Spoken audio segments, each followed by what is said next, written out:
Deutéronome, chapitre 33. Voici la bénédiction par laquelle Moïse, homme de Dieu, bénit les enfants d'Israël avant sa mort. Il dit: L'Éternel est venu du Sinaï, il s'est levé sur eux de Séhir, il a resplendi de la montagne de Paran, et il est sorti du milieu des saintes myriades. Il leur a de sa droite envoyé le feu de la loi. Oui, il aime les peuples, tous ses saints sont dans ta main. Ils se sont tenus à tes pieds, ils ont reçu tes paroles. Moïse nous a donné la loi, héritage de l'assemblée de Jacob. Il était roi en Israël, quand s'assemblaient les chefs du peuple et les tribus d'Israël. Que Ruben vive et qu'il ne meure point, et que ses hommes soient nombreux.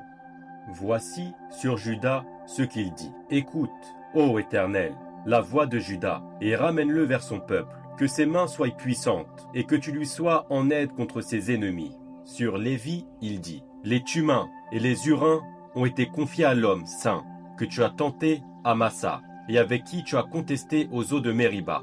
Lévi dit de son père et de sa mère: Je ne les ai point vus, il ne distingue point ses frères, il ne connaît point ses enfants, car ils observent ta parole, et ils gardent ton alliance. Ils enseignent tes ordonnances à Jacob, et ta loi à Israël.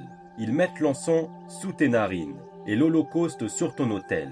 Bénis sa force, ô Éternel, agrée l'œuvre de ses mains, brise les reins de ses adversaires, et que ses ennemis ne se relèvent plus. Sur Benjamin, il dit: C'est le bien-aimé de l'Éternel, il habitera en sécurité auprès de lui. L'Éternel le couvrira toujours et résidera entre ses épaules. Sur Joseph, il dit: Son pays recevra de l'Éternel, en signe de bénédiction, le meilleur don du ciel, la rosée, les meilleures eaux qui sont en bas, les meilleurs fruits du soleil, les meilleurs fruits de chaque mois, les meilleurs produits des antiques montagnes, les meilleurs produits des collines séculaires, les meilleurs produits de la terre et de ce qu'elle renferme.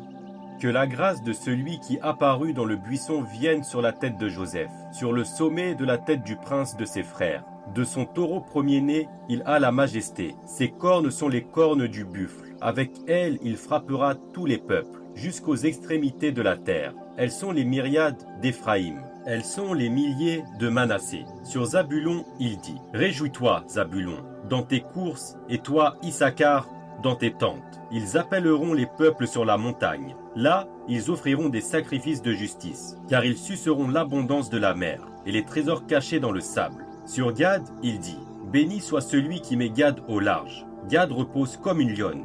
Il déchire le bras et la tête. Il a choisi les prémices du pays, car là est caché l'héritage du législateur. Il a marché en tête du peuple, il a exécuté la justice de l'Éternel et ses ordonnances envers Israël. Sur Dan, il dit: Dan est un jeune lion, qui s'élance de Bassan. Sur Nephtali, il dit: Nephtali, rassasié de faveur et comblé des bénédictions de l'Éternel, prend possession de l'Occident et du Midi. Sur Azer, il dit: Béni soit Azer entre les enfants d'Israël, qu'il soit agréable à ses frères, et qu'il plonge son pied dans l'huile. Que tes verrous soient de fer et d'airain, et que ta vigueur dure autant que tes jours. Nul n'est semblable au Dieu d'Israël. Il est porté sur les cieux pour venir à ton aide. Il est avec majesté porté sur les nuées. Le Dieu d'éternité est un refuge, et sous ses bras éternels est une retraite. Devant toi, il a chassé l'ennemi, et il a dit: Extermine.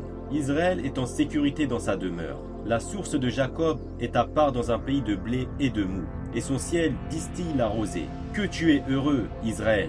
Qui est comme toi, un peuple sauvé par l'Éternel, le bouclier de ton secours et l'épée de ta gloire. Tes ennemis feront défaut devant toi, et tu fouleras leur lieu élevé.